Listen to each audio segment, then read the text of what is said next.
Bonjour, je suis Pierre-Henri de Menton, je suis le directeur de la rédaction de Challenge. Challenge est en partenariat aujourd'hui avec la Tomcat Factory, c'est un incubateur de start-up, plus particulièrement de start-up dans le secteur des RH Tech. Et nous allons parler aujourd'hui dans une série de vidéos de à quoi va pouvoir ressembler le travail demain, d'où le nom de cette rencontre qui s'appelle Future of Work en bon français. Alors j'ai le plaisir de recevoir Muriel Pénicaud, que tous les Français connaissent, ancienne ministre du Travail. On le sait moins, qui a aussi été DRH d'un très grand groupe qui est Danone et qui est aujourd'hui ambassadeur auprès de l'OCDE, un organisme international qui multiplie les études justement sur l'éducation, mais aussi sur le travail. Muriel Pénicaud, je vais vous laisser la parole. C'est vous qui introduisez cette journée Future of Work. Alors, à quoi va ressembler le futur du travail? Merci. Le futur du travail, c'est un sujet qui agite pas mal les débats internationaux depuis 3-4 ans, avant même la crise Covid, avec l'idée déjà évidente il y a 3-4 ans qu'avec la numérisation croissante de l'économie, le travail allait être fortement bousculé avec des risques et des opportunités, et que ce soit au G7, au G20, à l'OIT, on a beaucoup parlé du futur du travail. Maintenant, on est dans une situation nouvelle que tout le monde constate, c'est que la pandémie du Covid-19, elle accélère totalement les transformations de l'économie. Et les plans de relance, d'ailleurs, de tous les pays du monde, à commencer par la France et l'Europe, vont s'appuyer là-dessus, qui est la transformation digitale et la transformation écologique. Alors, en quoi ça va changer? D'abord, quelques chiffres avant la crise Covid et avant, je dirais, l'avènement réel de l'intelligence artificielle, qui n'a pas encore donné son plein champ de possible dans le travail. On est au tout début seulement. Déjà, on constatait il y a 3 ans que 4 emplois sur 10 qui étaient créés dans le périmètre de l'OCDE, c'était des emplois qui étaient liés à des secteurs à forte intensité numérique, déjà. Mais en même temps, qu'un quart des emplois pouvaient être automatisés et qu'au moins 30% des emplois allaient être profondément transformés par la révolution numérique. Ça, c'était il y a quelque temps, et même certains les plus loin, McKinsey dit que c'est 60% des jobs qui vont être impactés en création, en destruction, ou plus important en nombre, en transformation. Alors aujourd'hui, je pense que la première chose dont il faut parler pour parler du futur du travail, pour regarder les choses bien en face, c'est l'intelligence artificielle. Intelligence artificielle dans ses effets sur la productivité et sur l'emploi. Sur la productivité, ça va être exponentiel. On estime à l'OCDE que d'ici 2035, on aura gagné un tiers de productivité rien que par l'intelligence artificielle. En gros, l'automatisation, la deuxième phase d'automatisation de toutes les tâches routinières ou prévisibles, y compris celles sur le contrôle des systèmes qui sont aujourd'hui encore très humaines, entre guillemets. Mais par contre, l'émergence, la tendance, je dirais, de la réflexion, c'est comment on combine intelligence artificielle et intelligence humaine. Alors, pour des raisons éthiques, pour des raisons d'emploi, mais aussi pour des raisons de productivité. Un certain nombre d'entreprises qui sont plus en avance là-dessus l'ont testé. Par exemple, BMW l'a testé dans tous ses sites industriels et ils ont gagné 85% de productivité en combinant l'humain et l'IA. Donc, ce n'est pas forcément l'opposition de l'un à l'autre, mais ça change naturellement la nature du travail. Un des sujets qui va être un défi énorme, c'est que l'intelligence artificielle, dans ses effets, va contribuer à ce qu'on constate déjà, c'est une polarisation du monde du travail, c'est-à-dire entre les emplois à très forte valeur ajoutée et les emplois peu qualifiés. Aujourd'hui, les experts disent qu'il y a simplement 10-11% de la population dans les pays de l'OCDE qui a un niveau de maîtrise du langage supérieur à ce qu'elle va apporter l'intelligence artificielle. Donc c'est un défi énorme. C'est vraiment un rapport, l'homme-machine va changer profondément. C'est une révolution aussi importante que la révolution industrielle il y a 150 ans. C'est d'ailleurs pour ça qu'il y a des tas de programmes de recherche en cours au niveau européen, au niveau français, le supercalculateur, le président de la République a confié à l'INRA une grosse mission là-dessus, parce qu'il ne faut pas rater ce virage, il ne faut pas le rater simplement dans ses applications, mais il ne faut pas le rater d'un point de vue de la puissance industrielle. Alors sur l'emploi, il y a des emplois qui vont être supprimés, ou très profondément transformés. Et évidemment, je le disais, c'est plutôt dans l'industrie ou dans la logistique des emplois peu qualifiés où on peut avoir des tâches répétitives. En revanche, les métiers à haute qualification aussi, et ça c'est nouveau, vont être très impactés.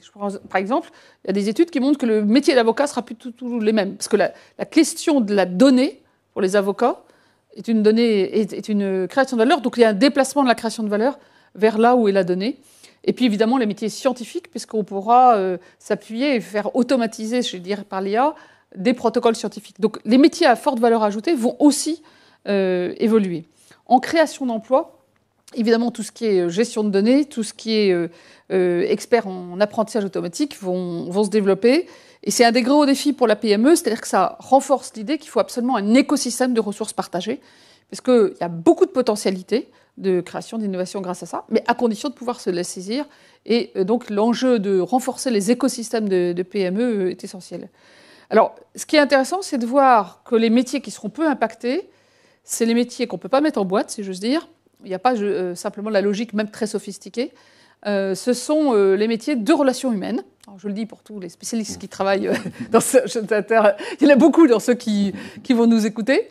Les relations humaines et les services aux personnes vont être parmi les métiers les moins impactés. Alors, ils auront quelques aides techniques de données, etc., plus accessibles qu'aujourd'hui avec les ordinateurs qui vont être vite considérés comme l'âge de pierre à côté de ce qu'on va avoir à disposition. Mais quand même, ça, c'est pas dans le périmètre de l'IA.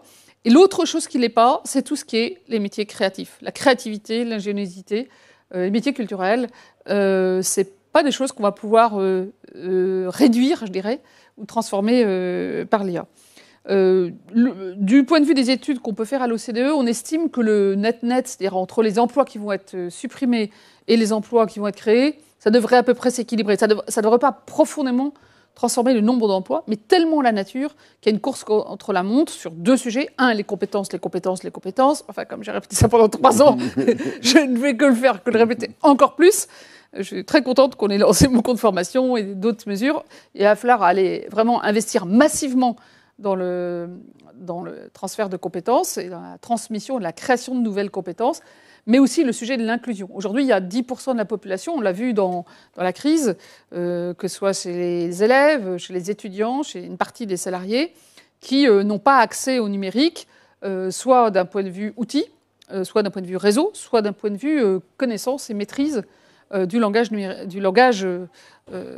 qui permet même des outils simples de numérique. Donc, en termes de croissance inclusive, comme on dit un peu dans le jargon international, c'est-à-dire comme une croissance qui ne laisse personne sur le côté du chemin, mais qui emmène tout le monde, là, il y a un autre défi important. Mais ça peut être aussi des opportunités. Je me rappelle encore il y a 1 an dans ma vie d'avant, avec le programme d'investissement dans les compétences, on avait fait un grand partenariat avec l'école du numérique. Et par exemple, à l'école Saint-Plon, que j'avais vu à Montreuil, eh bien, il y avait des jeunes en échec scolaire en 3e, croyant qu'ils étaient mauvais en maths et donc fichus, dont un a été embauché chez Safran sur la gestion de données de base dans l'intelligence artificielle. Parce que là, pour le coup, il n'y a pas beaucoup de références sur des connaissances et des acquis d'avant.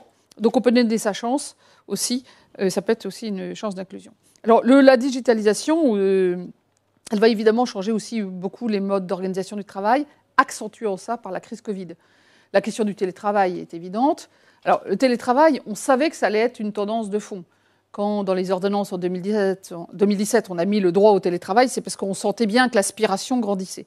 Enfin, on n'avait pas prévu que, par exemple en France, du jour au lendemain, 5 millions de personnes seraient en télétravail de fait.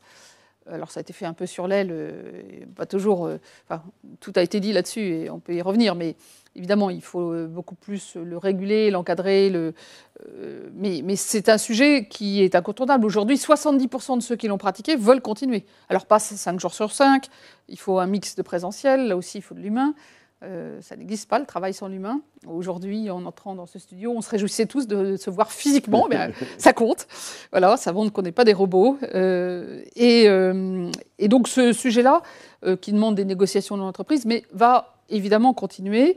Et il porte. Et puis l'autre sujet qui est porté par cette révolution, c'est quand même qu'il faut travailler de façon hardie et rapide sur tous les statuts intermédiaires. Les auto-entrepreneurs, les salariés des plateformes numériques. On a aujourd'hui un nombre croissant de personnes qui n'ont pas la protection du salariat, mais qui ne veulent pas non plus la rigidité du salariat. Donc, il faut inventer d'autres formes de protection. On a commencé en France avec le droit à la formation, à l'assurance chômage, mais c'est un sujet qui est en train d'être pris au niveau européen. Je crois que c'est le bon niveau pour le faire, et il faut absolument avancer là-dessus.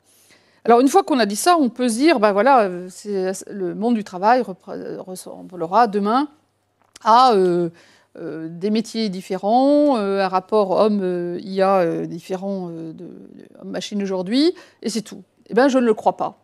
Je crois qu'une des autres évolutions très fortes du travail, c'est le sujet du sens.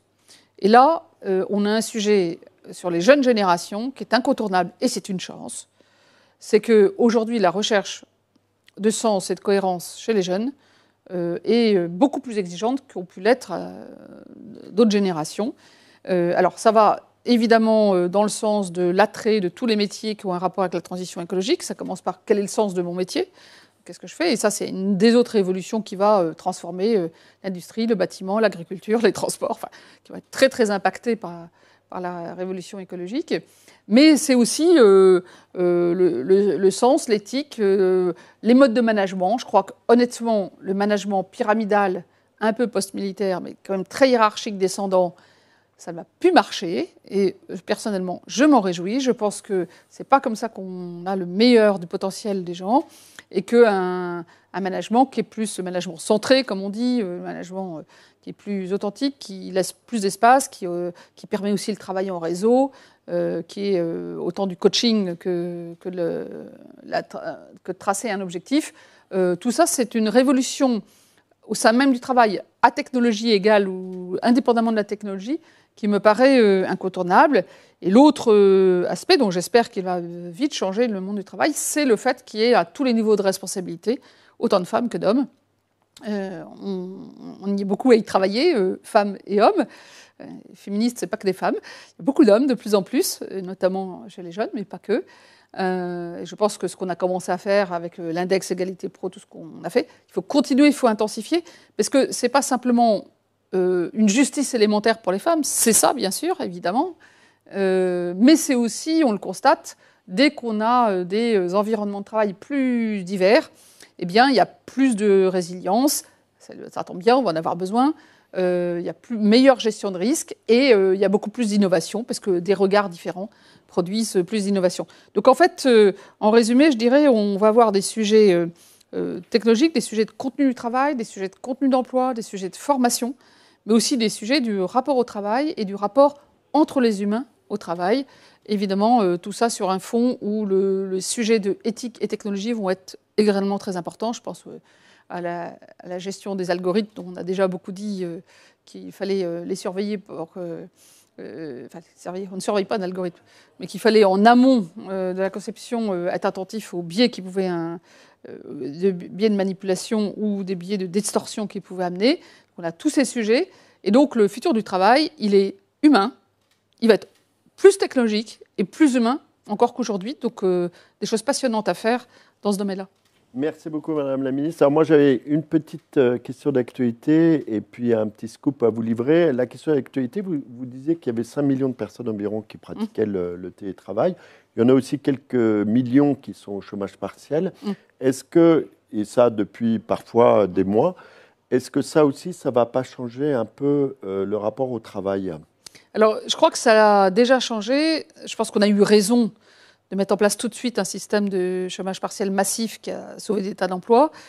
Après, dans la durée, si vous ne pouvez pas exercer, je pense notamment au secteur de l'hôtellerie de restauration, l'événementiel et le culturel, le tourisme, où ce n'est pas un à-coup, mais ça fait 8 mois qu'ils ne peuvent pas travailler, je pense que ça produit deux choses. D'abord, certains... se pose la question de si c'est vraiment le métier qu'ils veulent continuer à faire. Alors justement, il y a des idées qui circulent, dont une qui serait de lier le chômage partiel avec une formation, Tout à fait. de le conditionner en quelque sorte à une formation. Est-ce que c'est quelque chose dans les réflexions qu'il peut y avoir, notamment à l'OCDE, qui est... Alors, pas forcément le conditionner, mais ce que la France a fait, qui est de permettre, d'encourager le cumul, c'est-à-dire de profiter du moment de chômage partiel pour pouvoir se former, évidemment en utilisant notamment les ressources digitales pour la formation. C'est quelque chose, oui, qui est regardé, ce qu'on a fait avec l'activité partielle longue durée et la formation incluse, ou le compte personnel de formation, est très regardé. Par exemple, l'Europe envisage de reprendre le schéma français, en tout cas de s'appuyer là-dessus pour réfléchir là-dessus. Donc je crois que ça crée aussi le fait de ne pas pouvoir travailler pendant des mois, hormis tous les aspects d'angoisse sur le futur, bien sûr, mais aussi l'opportunité pour certains de se reconvertir. On voit beaucoup de reconversions volontaires en cours. Et puis on se repose la question, pourquoi je vais travailler? Donc ça, à la fois en termes d'engagement, de motivation, mais aussi de qu'est-ce qu'il faut, au sens, et qu'est-ce qu'il faut aussi améliorer. Par exemple, le télétravail, je pense qu'on fera moins de réunionites après. On a découvert que, surtout qu'en plus c'est pénible en visio, donc, puis on a découvert qu'il y a quand même beaucoup qui ne sert à rien. Voilà, et je crois que c'est pareil, cette expérience dure à vivre, moins dure que dans d'autres pays où on n'est même pas protégé financièrement, mais qui est dure à vivre quand même. Elle réhabilite en fait le lien humain au travail. C'est pour ça que je pense que l'idée que le travail c'est une activité humaine, ça paraît délirant de dire ça aujourd'hui comme si c'était nouveau, mais on est en train de le redécouvrir en creux, parce que quand ça manque. Alors le petit scoop, c'est il paraît qu'il y a une certaine Muriel Pénicaud qui s'apprête à sortir un livre. Oui, je la connais. Oui, je sors un livre au mois de mai. Elle a eu un peu plus de temps là, ces dernières semaines pour fignoler ça. Quand est-ce qu'il sort et de quoi vous allez parler? Alors il sort au mois de mai. Je vais parler évidemment avec du coup la proximité et le recul à la fois de mon expérience de ministre du Travail, mais aussi en relation avec ce que j'ai pu faire avant comme dirigeante en entreprise chez Danone et Dassault Systèmes ou sur les sujets sociaux et ma vision internationale que j'avais mais qui évidemment s'étoffe depuis quelques mois pour aussi proposer modestement et humblement quelques pistes d'action pour les entreprises, le capitalisme et la démocratie demain. Donc rendez-vous en mai peut-être pour un nouvel entretien au moment de la sortie de ce livre. Je vous remercie infiniment, Muriel Pénicaud, de nous avoir consacré tout ce temps. À très bientôt dans la suite du programme Future of Work.